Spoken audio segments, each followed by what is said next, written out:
He broke her heart and never looked back. 5 years later, he saw her again, with 3 daughters who had his eyes. Graham Weston didn't make mistakes. At least not publicly. As the CEO of Weston International, he was known for precision, discipline, and an icy calm that unsettled even the boldest competitors. At 36, he had built an empire from the ground up, and everything about him reflected control, from his meticulously tailored suits to the way he paused exactly 2 seconds before answering any question. His blonde hair was always perfectly in place, his blue eyes sharp and unreadable, and his rules, both personal and professional, were carved in stone. One of those rules was simple: never get involved with anyone in your company. And yet, there was Madison Brooks. She had entered his life quietly as his executive assistant, professional, organized, discreet. With soft brown hair, calm blue eyes, and a steady presence, she never tried to impress or flirt. She simply did her job better than anyone else ever had. That was what made her dangerous. She never crossed a line, never asked for anything, and that restraint intrigued him far more than boldness ever could. Their connection built itself in silence, through late nights at the office, glances that lasted a second too long, the way she knew what he needed before he asked. There was no grand spark.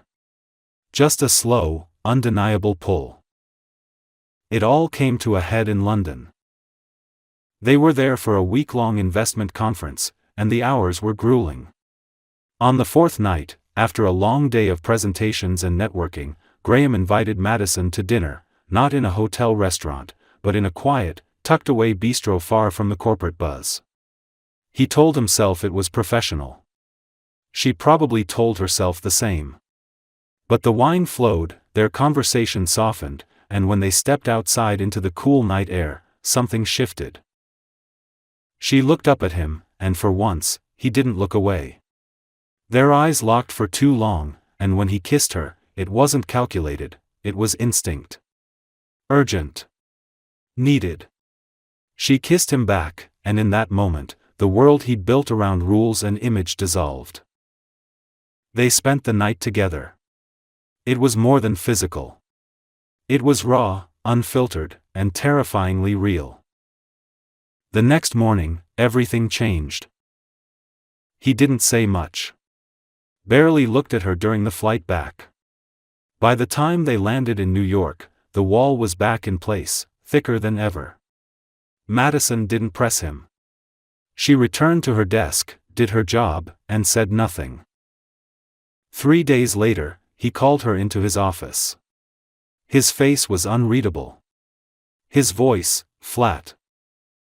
"We crossed a line," he said. "It was unprofessional. It can't happen again." She stood still, silent. "I want to keep things clean. You don't have to leave. But it's best if we forget it ever happened." Her chest rose, then fell slowly. She nodded, once. Understood. He turned back to his computer as if she were already gone. But she didn't come back the next day. Instead, she resigned by email. No confrontation. No scene. Just a formal, polite goodbye. Graham stared at the screen after reading her message. For a moment, just a moment, he felt something like regret stir in his chest. But he buried it. She had been a complication. A mistake. And he didn't make mistakes. At least, not ones he couldn't forget. Or so he thought. Madison didn't look back. She left the office building with her head high and her heart in pieces. The cool autumn air hit her face as she stepped out onto the sidewalk, but she didn't feel it. Her resignation had been short, professional, and to the point, no explanations, no dramatic exits. She packed her things in silence, handed her keycard to HR, and walked out of Graham Weston's world as if she'd never been part of it. But inside, she was crumbling. She returned to her small apartment that night and didn't turn on the lights. She sat on the floor in the dark, hugging her knees to her chest, trying to process how quickly something that had felt so intense, so real, had been reduced to a mistake and brushed aside like a stain on a white shirt. She wasn't naive. She knew office relationships were dangerous territory, especially with someone like him.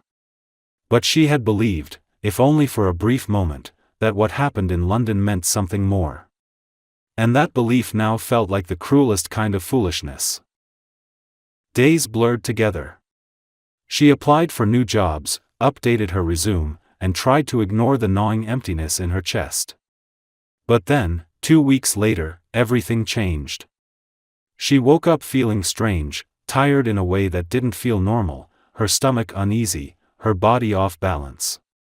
She dismissed it at first, blaming stress and poor sleep. But when the feeling lingered, a quiet fear began to build. A trip to the drugstore. A single test. 2 pink lines. She stared at them for a full minute before her knees gave out and she sank to the bathroom floor. Tears streamed down her face, not from joy, not from sorrow, but from the overwhelming weight of not knowing what came next. 1,000 thoughts collided in her head. Tell him? Don't tell him? Could she even raise a child? How would she afford it alone?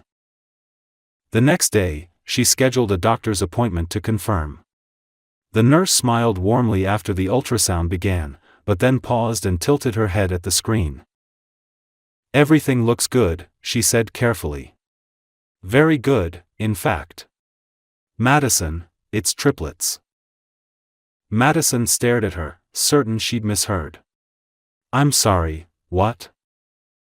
3 heartbeats, the nurse said, pointing. "They're all measuring well." Madison didn't remember walking out of the clinic. She didn't remember the cab ride home. All she remembered was curling up on her couch and trying to breathe through the panic. 1 child was life-changing. 3? Alone? With no job, no support, and no way to know how she'd make it past next month. But as the shock slowly gave way to something deeper, Madison realized what she had to do. She would not go back to Graham. Not for money, not for help, not for anything. He had made his choice, cold, calculated, final. She wouldn't give him the chance to reject them too. The only thing worse than doing this alone would be letting him walk in and out of their lives on his terms. So she started over. She sold what little she had of value and moved to a quiet town a few hours away, one no one would think to look for her in. She found a tiny, run-down cottage on the edge of a rural neighborhood and began working remotely, taking on freelance writing jobs, editing papers, doing whatever she could from home. She learned to budget every cent. She read every parenting book she could find. She built a support system from scratch, a kind neighbor who offered rides, a retired teacher who helped her apply for state programs, a local church that donated baby supplies. The pregnancy was hard. Her body ached constantly, and she lived in fear of complications. But with each passing month, the fear softened into something stronger, resolve. The day her daughters were born, Sophie, Bella, and Jane, was the most terrifying and beautiful day of her life. They came early, but they were fighters, tiny and fierce, with tufts of pale blonde hair and impossibly blue eyes. Madison cried the first time she held all 3 together, not from exhaustion, but from something that felt like purpose finally taking shape. She didn't think about Graham anymore. Not consciously, at least. Sometimes, in the quiet moments, when she rocked one baby to sleep while the others stirred in their cribs, she would wonder what he would say if he saw them. Would he recognize his own eyes? Would he feel guilt? Pride? Love? But she never let herself linger in those questions for long. She had chosen her path. And now, she wasn't just Madison Brooks. She was a mother of 3. And they were her entire world. The years passed slowly and mercilessly. Each day blurred into the next as Madison adjusted to the relentless rhythm of motherhood multiplied by 3. Life wasn't just hard, it was bone-deep exhausting, the kind of exhaustion that never truly left her body, even in sleep. The cottage she had moved into was small but safe, tucked away at the edge of a sleepy town where nobody asked too many questions.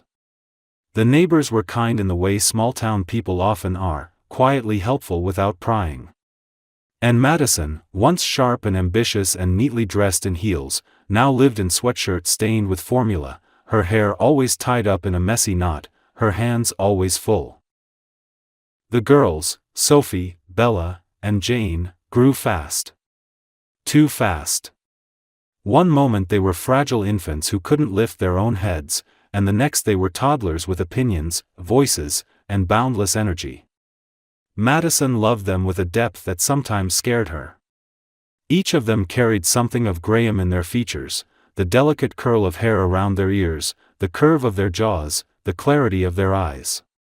But none of them had his silence. Her daughters were loud, expressive, and full of life. They talked over each other, sang nonsense songs, demanded more cereal than she had in the pantry, and filled the house with something it had never had before, sound. But even in all that joy, there was loneliness. Madison never admitted it out loud, but there were nights she sat in the dark after the girls were asleep, watching the rain hit the windows and wondering if anyone else in the world remembered her. She didn't regret her decision, keeping the girls, leaving Graham, starting over, but the isolation wore on her spirit like erosion. There was no one to lean on when one child was sick and the others were screaming. No one to help at 3 in the morning when the power went out and the babies cried in the dark. No one to share the small victories, like the first time Sophie said "Mama," or when Jane counted to 10 without help. Still, she survived. She found work as an online editor and part-time art teacher at the local community center.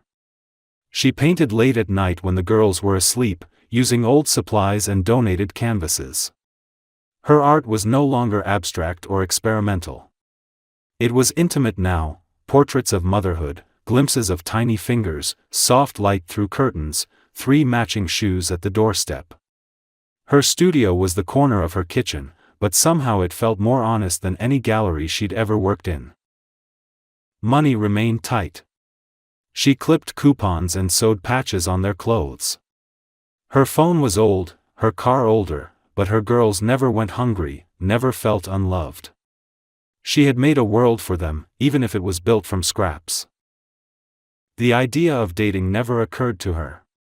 It wasn't just the time or the exhaustion, it was the fear of letting someone in again.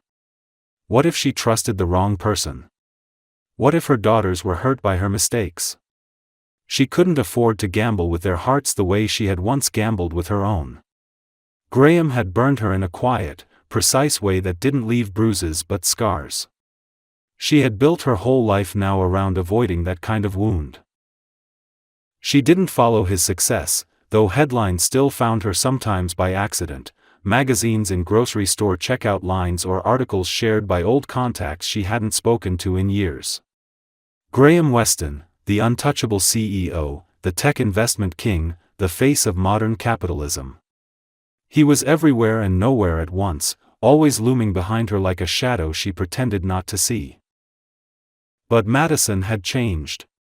She wasn't the 20-something assistant who fell for her boss in a foreign hotel. She was a mother, a survivor, a woman who carried her entire world in the shape of 3 small girls with tangled hair and sticky fingers. And if there were moments she sat in silence and wondered what could have been, if he had stayed, if he had cared, if he had tried, she never let those thoughts grow roots. She had made peace with being forgotten. Or at least, she thought she had. But fate has a strange way of bringing back what we bury deepest. And one crisp autumn morning, with her girls laughing in the backyard and a fresh canvas waiting in her kitchen, her past began to stir, quietly, invisibly, and far beyond her control. Somewhere across the state, a man she hadn't seen in 5 years was about to walk into a gallery, glance at a photo, and realize everything he thought was finished had only just begun. It happened on a Thursday. Graham Weston arrived at the Modern Art Museum in downtown Manhattan as a formality, not expectation. He was scheduled to make a brief appearance at an event hosted by one of his company's philanthropic branches, a foundation that supported underrepresented artists and educators in smaller communities. It was a gesture for press, a nod to giving back, one more checkbox in the corporate social responsibility handbook. He didn't even plan to stay long. He would shake a few hands, take a photo near a sculpture, and leave. That was the plan. He moved through the exhibit slowly, politely, as assistants and curators hovered nearby, waiting for his approval or a passing comment. The exhibit was charming, even inspiring, in a raw and quiet way. Small-town teachers, parents, and volunteers had submitted pieces made with limited resources but abundant emotion. It wasn't polished, but it was honest, and something about that tugged at him in a way he couldn't name. Then he saw it. He didn't notice the artist's name first. He noticed the painting. It was a portrait, oil on canvas, soft yet vivid. A woman stood in the doorway of a small cottage, holding the hands of 3 identical little girls. The colors were warm, but the tone was haunting. The woman's eyes, blue, deep, familiar, looked directly out at the viewer, full of something unspoken. The children clung to her like stars orbiting their center. And there was something about the image that made him stop breathing for a second. He stepped closer, drawn in by a detail he couldn't explain. He stared at the woman's face. It couldn't be. Could it? He glanced down at the placard beside the painting. Artist, Madison Brooks. Title, The Center of the Universe. Location, Maple Glen, New York. His world stopped. A rush of memory slammed into him. London, her eyes in candlelight, the feel of her hand in his, the moment she walked out of his office for the last time. He had buried that chapter so thoroughly it felt unreal to see it surface again, not in conversation, but on canvas. He looked back at the painting. The woman was her. There was no doubt. And the girls. The girls had soft blonde curls, small oval faces, and startlingly familiar blue eyes. Not hers. His. Graham felt something inside him crumble. He stepped back slightly, as if the painting had struck him. An assistant noticed his sudden stillness and approached. "Mr. Weston? Is everything all right?" He didn't answer.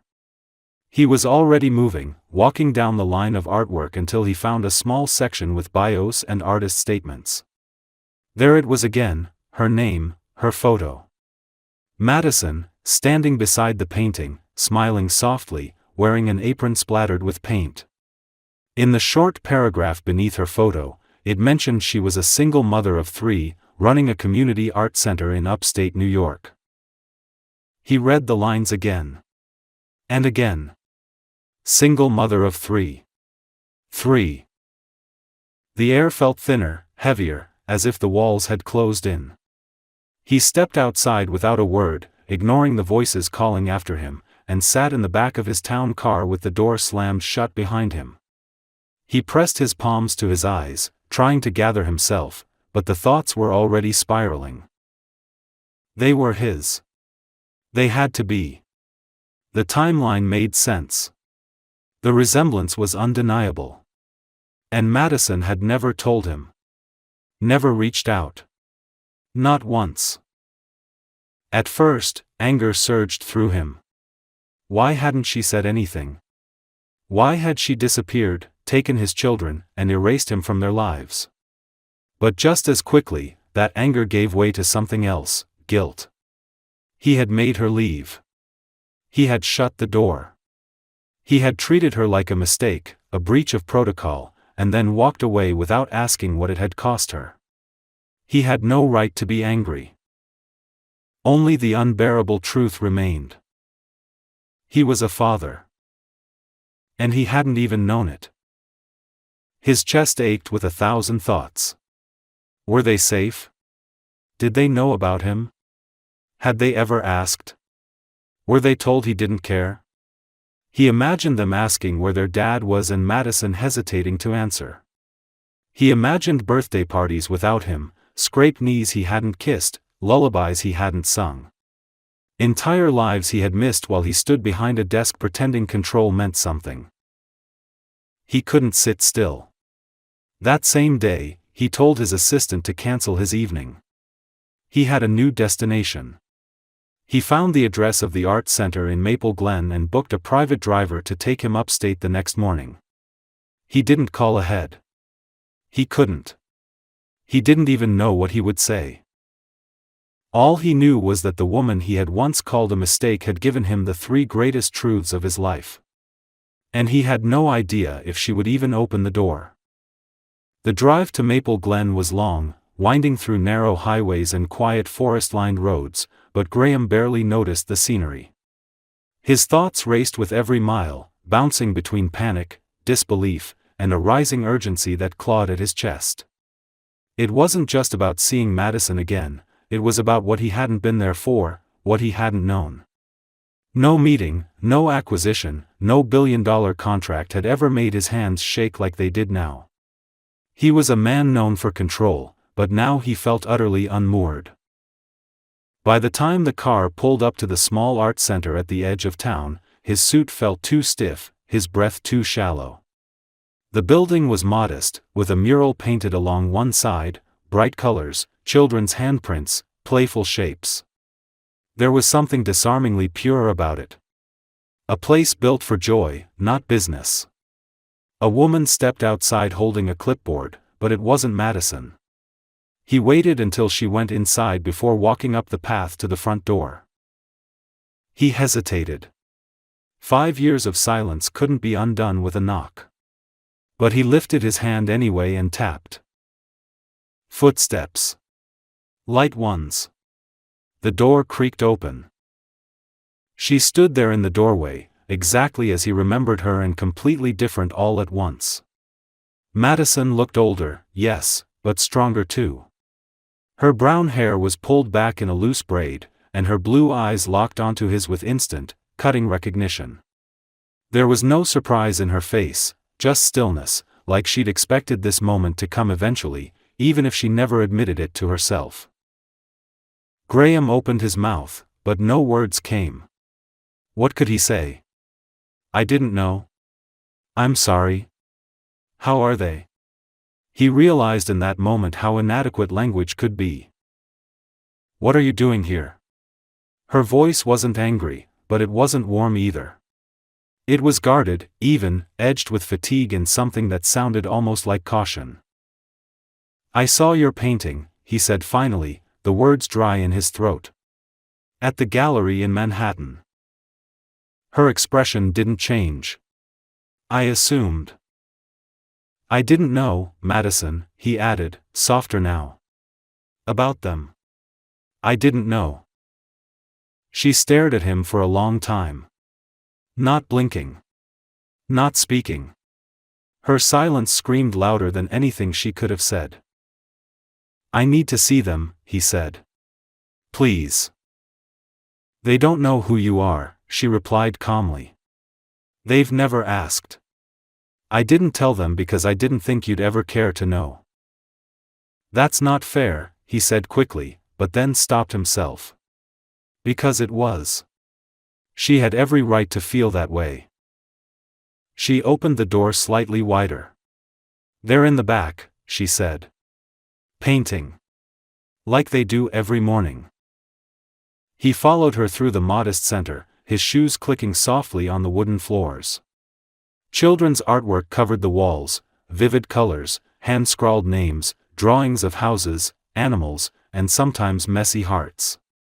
Then he saw the room. A small studio filled with morning light.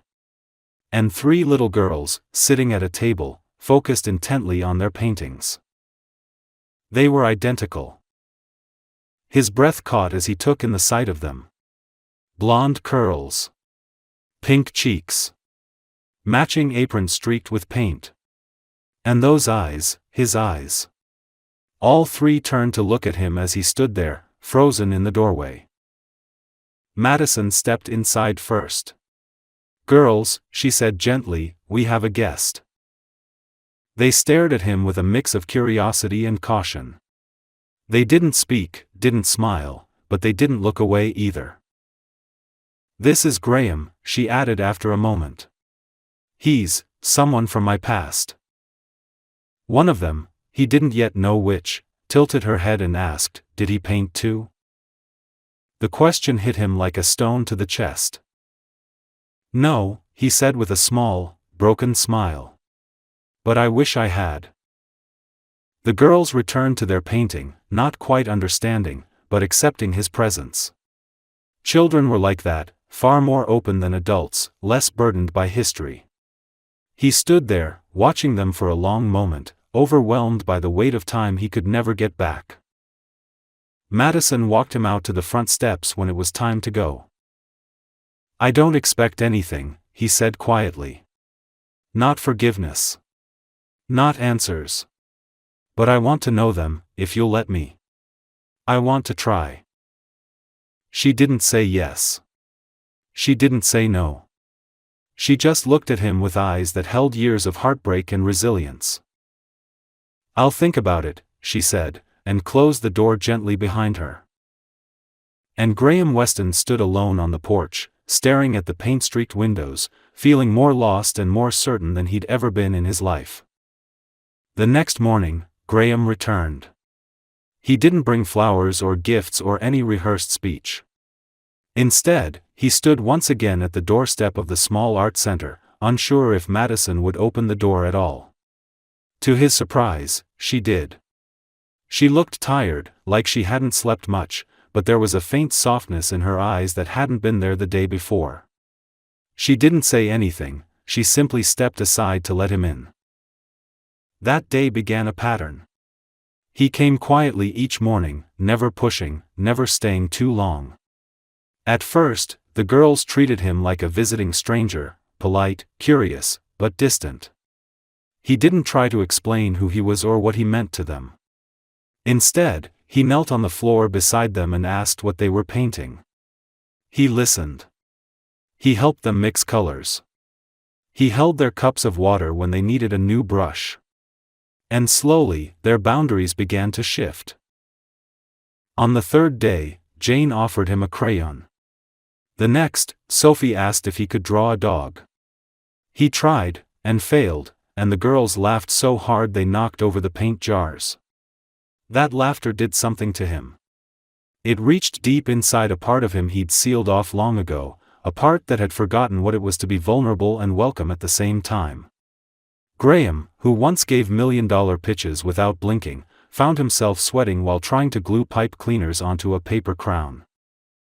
Madison observed from a quiet distance, always watching, always measuring. She was waiting, he knew, for him to flinch, to retreat, to grow bored or overwhelmed and vanish again. But he didn't. Every day he returned, he showed up with no demands, no expectations. Only presence. One afternoon, as the girls ran ahead toward the playground, he stayed behind to help clean brushes. Madison finally spoke to him with something more than instructions or warnings. "They don't understand who you are," she said, her tone cautious. "Not yet. I never wanted them to grow up wondering why their father wasn't there." "I understand," he replied, rinsing paint off his hands. "You didn't owe me anything.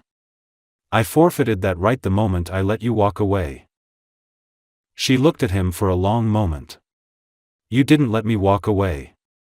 You pushed me." The honesty in her words sliced through him, but he didn't defend himself. There was nothing left to argue. She was right. Later that week, as they sat outside on a bench watching the girls chase each other through the grass, one of them, Bella, he thought, climbed into his lap without saying a word.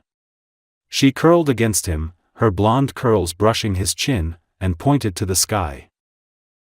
"That one's my cloud," she said proudly. He looked up and smiled. "Looks like a rabbit." "No," she said firmly. "It's a crown. For Mama." He felt his throat tighten, overwhelmed by how casually children could offer something so pure, so full of meaning.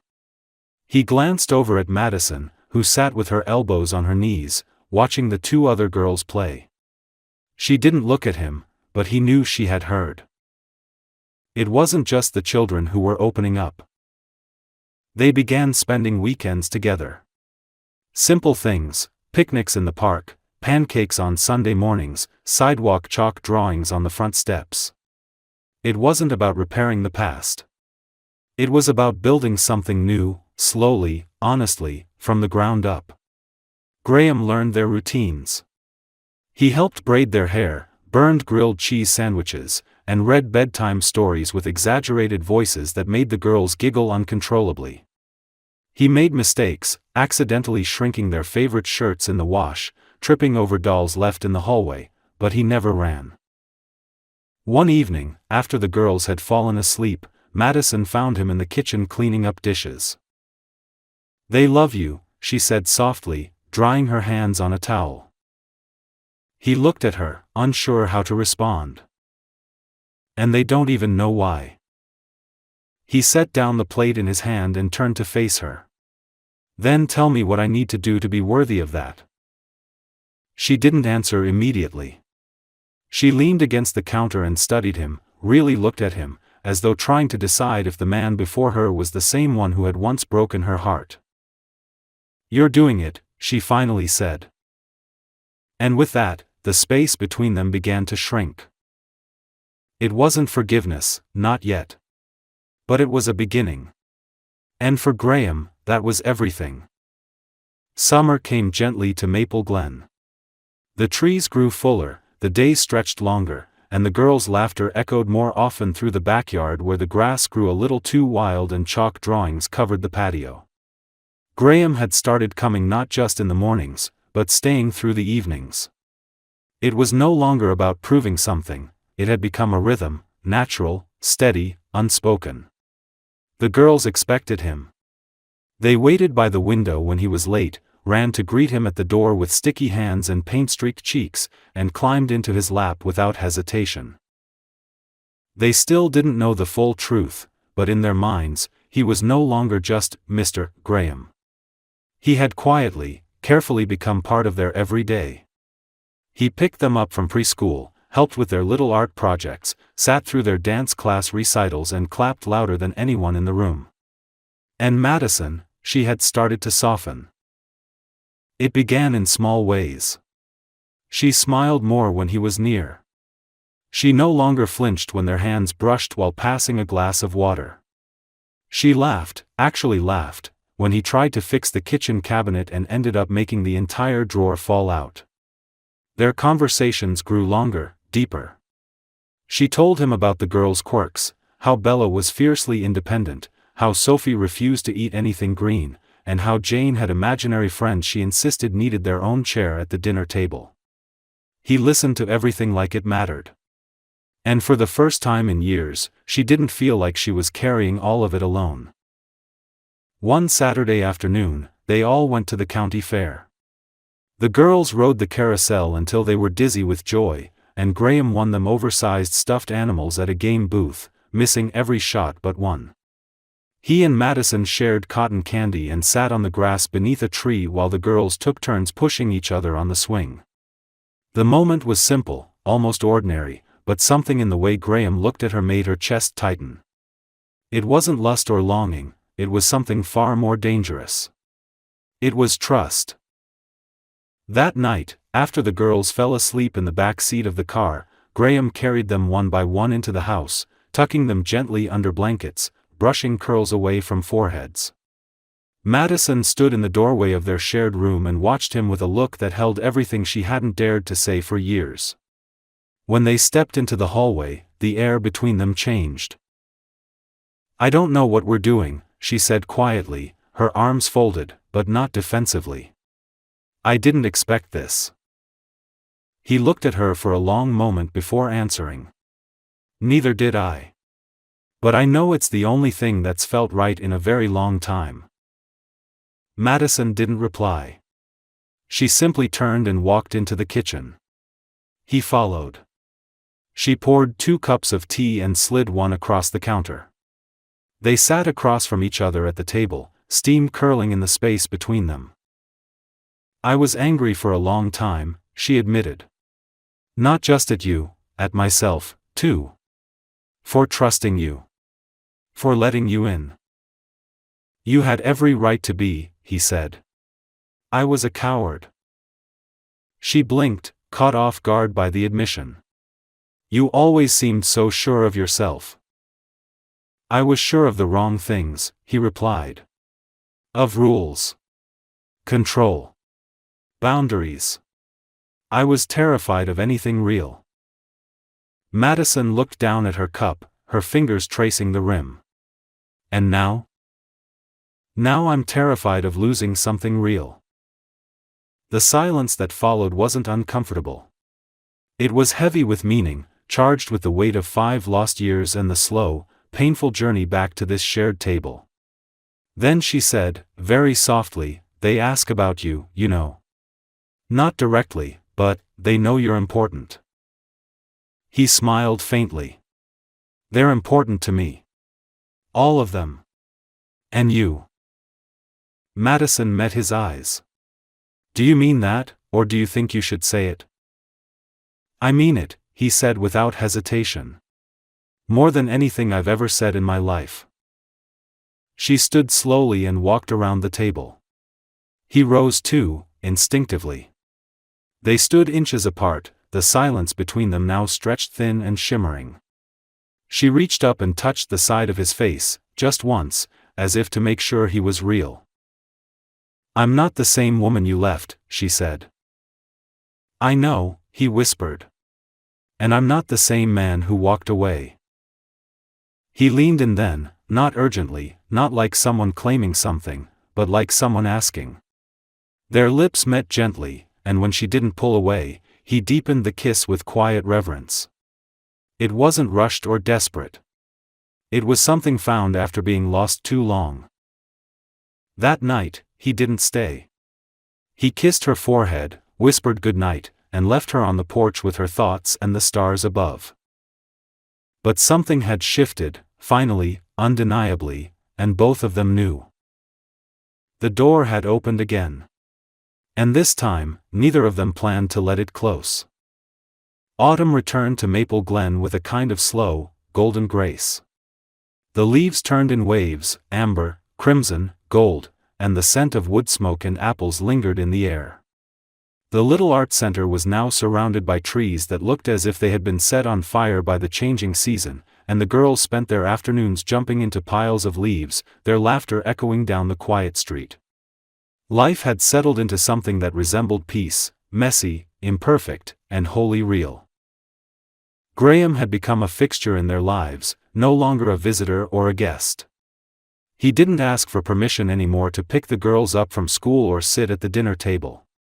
It happened gradually, then all at once. He was simply there, every morning to help braid hair or button tiny coats, every night to read one more story when the girls begged for it, every moment in between that mattered. Madison had allowed him in fully now, not just into their home but into the vulnerable spaces of her heart she had spent years guarding. It wasn't easy at first. She had lived too long relying on only herself. But one evening, as they danced barefoot in the living room with the girls to some silly old jazz record, she realized that she no longer felt the weight of doing it all alone. He was shouldering it with her, not out of guilt or obligation, but because he chose to. The girls began calling him Dad. It happened without prompting. One morning, Bella ran into the kitchen yelling, "Daddy, I can't find my other shoe." Graham froze when he heard it, looked at Madison for confirmation, but she only smiled softly and shrugged. "You heard her," she said. "Better help her find it." He never corrected them. He never questioned it. He stepped fully into the role with a quiet devotion that stunned even himself. It wasn't performative. It wasn't about fixing the past. It was about being there, present, consistent, imperfect, but always trying. Madison continued to paint, her work evolving with her life. Her style had grown more vivid, more expressive, but also more hopeful. One of her new series featured mothers and daughters in everyday moments, tending gardens, walking hand in hand through foggy mornings, brushing tangled hair. At the center of her most personal painting stood a man, just slightly off-center, steady, watching, his presence anchoring the chaos around him. She called the piece "Found." A month before the first snowfall, Graham asked her to take a walk with him after the girls had gone to bed. They bundled in coats and scarves and walked the quiet, leaf-strewn roads in comfortable silence. He seemed distracted, hands deep in his pockets, eyes scanning the trees. When they reached the edge of the little lake just past town, he stopped. The moon reflected off the water, lighting the scene in silver. "I've been thinking," he said quietly. "You think a lot," Madison teased gently, nudging his shoulder. "I do," he admitted. "But I don't want to think this part to death. I just want to say it." He turned toward her then and pulled something from his coat pocket. It wasn't flashy, a simple, delicate ring with a single small diamond, elegant and understated. He held it in his palm, but didn't drop to one knee. "I don't want to erase the past," he said. "It brought us here. But I want a future. With you. With them. Whatever that looks like. This doesn't have to be a fairy tale. I just want it to be real. Will you marry me, Madison?" She didn't cry. She didn't gasp. Instead, she smiled in a way that made everything else disappear. "Yes," she said, taking his hand. "But not because of the past. Because of the man you are now." They walked home hand in hand under the stars, the quiet between them warm and steady. Their wedding was small, held in the backyard, beneath the old oak tree where the girls often played. The triplets wore flower crowns and tossed petals with theatrical flair, and Madison walked barefoot down the aisle holding all three of their hands. Graham stood at the end, waiting not with nerves, but with peace. They exchanged vows written in quiet moments between bedtime stories and breakfast dishes, promises built on small truths: "I will be there. I will listen. I will stay." Afterward, the girls insisted they all dance together, and for the first time, their family was whole in every possible way, not because it was perfect, but because it was chosen, day by day, against all odds. In the years that followed, their lives remained full of paint stains and mismatched socks and lost lunchboxes and occasional tears. But also joy, deep, quiet, sustainable joy. Graham and Madison built their life not from grand gestures, but from simple ones: showing up, staying, loving without condition. And sometimes, when Madison sat on the porch with a cup of tea in hand, listening to the girls giggle inside and Graham humming off-key in the kitchen, she would think about how much she once feared that doorbell ringing years ago. Now she couldn't imagine her world without it. This story's ending speaks not to fantasy, but to the quiet, powerful truth that real love is built, not rescued. What makes the conclusion so moving isn't the reunion or the proposal, but the earned trust, the slow rebuilding of what once was carelessly broken. Graham's transformation isn't a sudden epiphany but a choice repeated every day: to stay, to show up, to grow into the man he once refused to become. Madison, in turn, doesn't just forgive, she evolves. She doesn't accept him out of nostalgia, but because he proves that people can change if they're willing to face the cost of who they used to be. The children, the small town, the art, all serve as mirrors of healing, not decoration. This isn't a story of perfect people, but of flawed ones who take the long road back to each other. That's what makes it beautiful. The ending doesn't promise a flawless future, it promises something better, an honest one. And in today's world, that kind of hope is its own kind of miracle.